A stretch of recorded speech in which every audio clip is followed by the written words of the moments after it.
Hey everybody, David Art Becker here with Becker Art, and in today's video newsletter I want to be talking to you about textures and how to get certain textures in watercolor that we're going to use when we do our big washes. Like we've learned in the last couple weeks, we've learned how to do like a tinted wash and control our pigment in the wash. But then there's sometimes when you need a certain kind of look to those washes, because you're always doing big washes, right? And sometimes you need to make it look like a certain subject matter, like wood or leaves. And so there's many different ways of getting textures, and I'm going to go over them today with you. And so what I'm going to talk about first is that you can make texture by about the paper and the paint that you're using. They have paint that's granulated and pigmented that you can make the textures with that.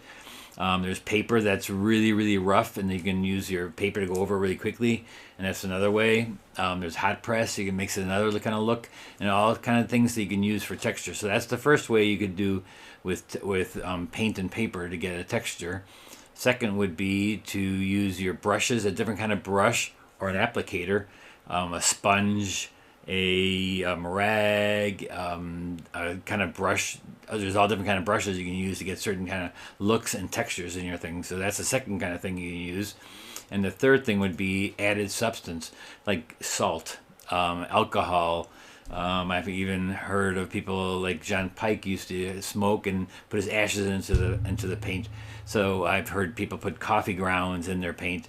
So there's many different ways of getting a texture in your thing, and these are the three basic ways that you can use other than just the paint by itself and your brush stroke, but there's other ways of getting texture. So let me just go over these three really quickly.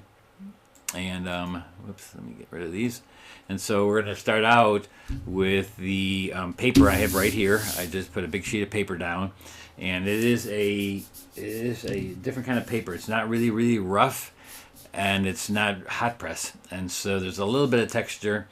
And so the paper I'm using is just it's from a roll, and you can use a really textured surface or not. And then the paint I'm going to use is just regular Holbein paint. I'm not going to be using a textured paint because I wanted to show you how to do the things with your brushes more than anything else, and with your objects that you put into the paint. And so, and the spattering and toothbrushes and stuff like that. So let me just get a couple of these things here for me. And so basically we're going to start out with let's see, we're going to start out with talking to you about the paper being cold pressed. This is kind of like a cold press, but it's sometimes the different companies make their cold press really rough or not as rough, and some are even almost like really smooth with a little bit of texture in it. All right, so we're going to take a brush. I call this an ugly brush, and so we're going to go over our brushes first and the different kind of brushes you're going to use. And so this is an ugly brush. It's a bristle brush that I have used for acrylics, but what I do is I cut into these brushes. I take a pair of scissors and I go like this and I cut into that. And I learned that from an artist, and I forgot his name, but I cut into that. And so see, you can make great lines with that. And so if you're putting in water, and I'm just going to do everything in this muddy palette that I have, and you don't see that right now, but it's just, I'm going to take my brush, dip it into there, and so I can just do lines, you know, like wood lines. If I want to do like a board and have just these lines across it like that. Also with this, you can make a lot of foliage by just tapping downwards. See, I'm just tapping downwards, and so this is just the kind of brush, you know, it's a brush you can get from your local Home Depot or Menards, and I cut into that because it's really nice, you know, when you get it, but I don't want it nice. I want, most of the time these brushes that you get like this, I try to cut into them and make them a little bit more so I can do the lines like that. So that's that brush. And then there's, I also have this fan brush that I did the same thing to. I took it and I cut into it. And so it just maybe gives me a little bit different lines. And again, I can make leaves and I can do texture like that. And with all these brushes, you can also spatter with them. You know, one of those things is to do, I don't care what brush you use, if you get a lot of pigment in your brush and just tap it on your finger, you can get a bunch of little dots, right? So that's a little bit, that's another texture. And you can do that while it's wet and also while it's dry. Dry will give you hard edges. When it's damp or wet and you get a watermark, you can make soft edges. And so that's another brush you could use. This I learned from Jeff, Jeff, what's his last name? Oh my God, I can't believe I just forgot his last name. Jeff Allen. And so he made himself he called it I think a suicide brush or something like that. But what he did is he put like, I think he puts a screw in there. It just makes it really, I took this Asian brush and I kind of just went down like this and I cut into it again. And he uses his for palm trees and basically, so you wet it, and then because it's so suicide brush, I think he called it, and he can just go and make his little pine trees, or palm trees, I should say, not pine trees. Oh, you can do palm trees too, and pine trees. So look at how I can get this little texture by making it look like a palm tree. And again, this is a brush I made by just almost wrecking the brushes, like truly trying to make it look so that it's all over the place. And so that's another kind of texture, right? And so don't do these in a painting right away. Practice it with them on a sheet of paper like I'm doing right now. Then you can also use a toothbrush. Toothbrushes are great for when you want to spatter and get a fine mist. You know, I take my thumb and I just make a really fine mist over something to get a texture. And this is good for like when you're doing wood. And sometimes you can combine these two together. Like take this brush, do that little thing, and then take this across it, you know, to get another kind of texture. So there's always different ways of doing this, and I'm going to ask you just email me if there's something that you use that I have not mentioned today. I would love to know about it. Then there's sponges. You know, you can use a sponge many different ways. You can rub out. You can also put in by just tapping down. And if you get a natural sponge like from the sea that has all those little things, you can make great textures for rocks.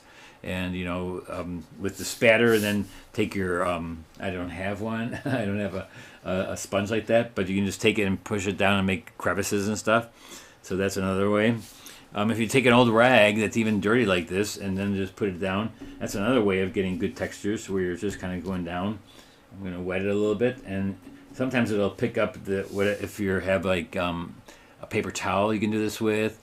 You can just go down like this and then just press it down, and it gives you a really nice, fine, even texture, depending on what you use. Like if you can use a paper towel that has pattern on it, you can even get that pattern. And it all depends on the paper, how slick it is, and how it's not slick, or if it's rough or hot press. And then also, if you beforehand do anything beforehand, like with gel medium, like you take the gel medium, put it down and give yourself texture. And I don't have any of that around, but you just put it down on the paper, and then over that you put the absorbent ground, which is like a gesso that absorbs the watercolor. And so you can put that down first, and then put the gel medium down first. Get your texture that you want. You can even do it with a stencil. Put a stencil down, put the gel medium over it, and then take your their ground, your gesso ground, your absorbent ground, and that you can do into the stencil, pick it up, let it dry, put the absorbent ground over it, and then you got a texture that's built into the paper. You know, so if you're doing like maybe a brick wall or something, you can actually make the brick wall with the gel medium. All right, so that's one other way. There's so many different things that you can use, and it's always fun to try all of them. And here, if you're doing a wash, and when you like this is when the paper's dry, right? And then there's all these textures when you do it wet. So if I got this wet and I put a lot of paint in there, let me just take some darker paint, darker color, and I look at it. If I tap the same brush into a wet wash, that's all dry. This is wet now. Look at how you can make different things because it's bleeding, and the different kinds of paint you use. If I used paint that was granulated, then it's going to do something to it. If it's pigmented paint that shows more pigment, you're going to see that too. They have this stuff called this powder, this watercolor powder, and I forgot the name of it. But you can put that in there, and it's like little crystals of paint, and then you just put that in there, and it also makes a different kind of look.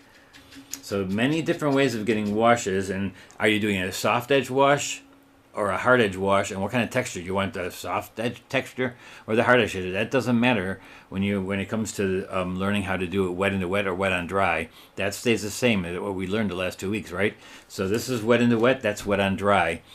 And look at these textures, and it's just I can spatter into the wetness with this brush. This I know everybody's got to have one of these brushes in their arsenal. It's a really great brush to do for a lot of different things. Like I said, you can make lines.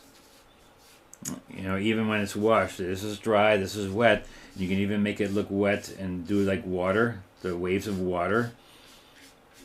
You know, and this is a brush you kind of make for yourself. You take that brush and cut into it, and there's a lot of artists that make their own brushes of stuff like this to get textures. And then I'm going to take some salt, and the kosher salt works better, so get the bigger stuff, and then just, oh, that's a little bit too much in there. But this is not the kosher salt, but if you get the thicker kosher salt, that works a little bit better. This works too, though. You can see it's already kind of separates, and it gives you a little burst. But then you can also, instead of having to take salt or alcohol, rubbing alcohol, you put that down and it kind of just separates. But you can do that with just plain water too. So let me just show you. I'm just going to take a big wash again. Make a big wash. But first, basically learn first how to make those washes with a lot of pigment in them, so it looks very wet into wet, and you get in the soft edges, or wet on dry, the big washes, because you're working big washes, but then maybe that big wash is some kind of texture, and that maybe it's the granulating of the paint or the pigmented part of the paint. Like that's just a violet, right? And so do a little violet and blue, and just putting it on thick. And so it's a wet and a wet, but in here it's wet and a wet, but look at the edges are dry. So that's a certain kind of look for you can actually make grasses up there. And then you can, like I said, put salt in there, or you can scrape it. That's another thing. You can scrape things. Credit cards. I forgot about getting that ready. So take a credit card and take it and use it as an applicator to get lines, you know, and take a sheet of paper like this and just practice things.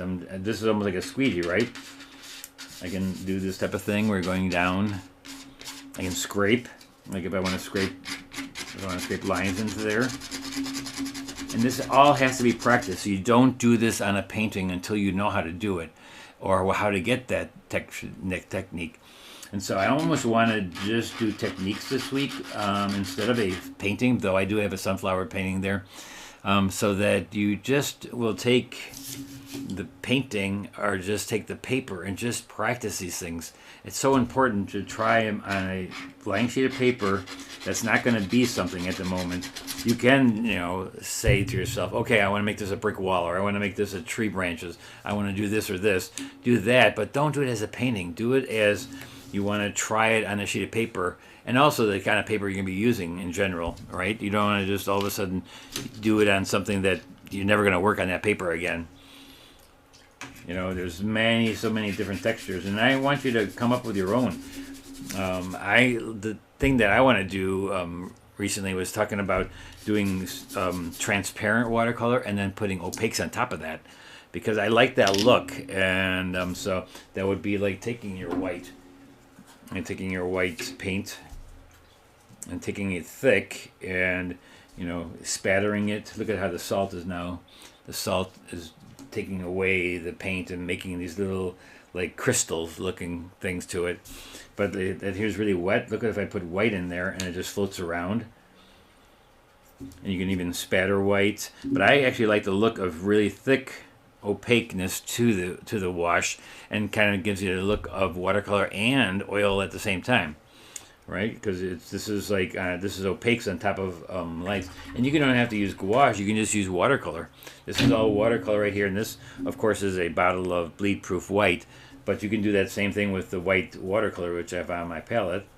While it's wet, you can get that the look of texture, and then it's pulling away. Also, pulling away from something is like taking it out, like putting down and taking out the paper, like the paint, I mean. So watch this. I'm going to again take my big brush, do a big wash up here of just dark. And this is good for when you're doing texture for like rocks or something, or even clouds, when you're on clouds and you're taking out the paint. Here I'm taking a towel, I'm taking it out, and also taking then that same paint, and look at it, I'm going into the light area, and I can just blot it down. You know, I can't go over every single texture that you can possibly do with this, only because there's so many things you could do. Like I said, John Pike uses cigarette ashes, put it down into there, and, you know, there's something he would do. You know, it's you can do whatever you'd like. You and it's kind of fun. To me, it's like doing abstract, but also having fun with it and just trying to think, what can you do? And also, a lot of times I tell my students, if you're doing a certain texture, figure it out before you get to the painting. Like if you're doing a street scene and you're getting all the, let's say we're doing a street scene or something, and all these are bricks, right? Now they wouldn't be this color. Like I'm just, let's say they're a cobblestone thing, and then I would put something thick, and so I would just practice it here until I figure it out. Or if this is a street that has puddles in it, and then you want to pull out things and push things in or scrape it, so figure it out before you get into your painting. And let me think what other things we can. There's definitely spattering with your fingers with water, and then just putting it down like that. I always find that to be neat with when you might look like it's snowing. Let me get another thing over here. Let me just put another big wash of color here. See, you always want to start out with a big wash a lot of times if it's wet into wet or with the color. And again, with that kind of pigments, you use different kinds of pigments. But if I just spatter into that with water, it automatically makes it look almost kind of like this with the salt. And again, they have these rubber brushes. So they have these brushes that are just basically rubber, and a lot of times people use these for masking fluid, but you can also use it to push paint around. I can push the paint around, and it's like a squeegee basically, and you can do that too. Take the rubber brush and get to a different look to it, push the paper out of the way. And this paper, I've never used this paper. It comes in a roll, and I don't even know what the name of it is. But it's not bad. And any paper you use, if you know how much pigment to water ratio you're using and how it absorbs, it'll be fine. You just have to practice again on the sheet of paper before you start doing a painting. Always practice on your paper with the paint and the textures and stuff before you go actually into doing the painting. You need to know how to do that first before you can go into the painting. And if the painting has a certain thing that you've never done before, let's say the side of a wall, that's a siding, do you do it by actually drawing everything in, or do you take a rubber brush like this and just draw it in, or do you rub it out? Do you rub it out to make the the side of the house like this? How are you going to do it? And practice it before on paper with all different kinds of things that you have in your house. And the final thing I'm going to show you is a stencil. When you use a stencil, you rub out, and that's always a fun thing to do. I have my stencil here, especially a round stencil. I'm sorry. I'll just take like a ruler, like this is my ruler. If I want to make a line and make it light again, so I take the magic eraser, and you just pull it back out again, right? You pull your paint out, and you rub it out. And if there's a stencil that you're using, or actually it's some yellow in there, but see how you can get the line and you can rub back out to the paper. Now sometimes it ruins the paper because you're rubbing out again, but if you want it lighter like that, that's fine. And then when it dries, you can re-wet it and put another wash over that. And so that's another way of taking out the paint, so that afterwards it's almost like scraping and smudging it with the rubber brush, where you're taking it. All right, I think that's about it, right? And so have fun with textures in watercolor and try anything you can possibly think of. And what is it that you're going to use that I have never used? And let us know if you found something that's really cool. I know they have spray bottles also. You can use a spray bottle. I know, I think Tom Lynch had one that sprays little dots out. But you can do that so many different ways. I mean, there's a lot of different ways to get in different textures. So you can just take one of these spray bottles. This is a Clinique one. And so, and you put it down. Now this, you can put colored water in there too and spray it, and then it's almost like an airbrush. And then there's also straws. When you take a straw and you put down your paint and then just blow through a straw to get the look of little lines and stuff. So basically, that's it for textures. Have fun with textures. And this week, when we do the sunflower, we're doing flowers in the window. I'm going to try to do as much texture. There's wood texture. There's spattering probably for like a texture of the wood, and the sunflower itself has these nice yellow petals, right? And so we're going to try different textures for things. All right, we'll see you on Thursday then. Have fun with your textures. Bye-bye.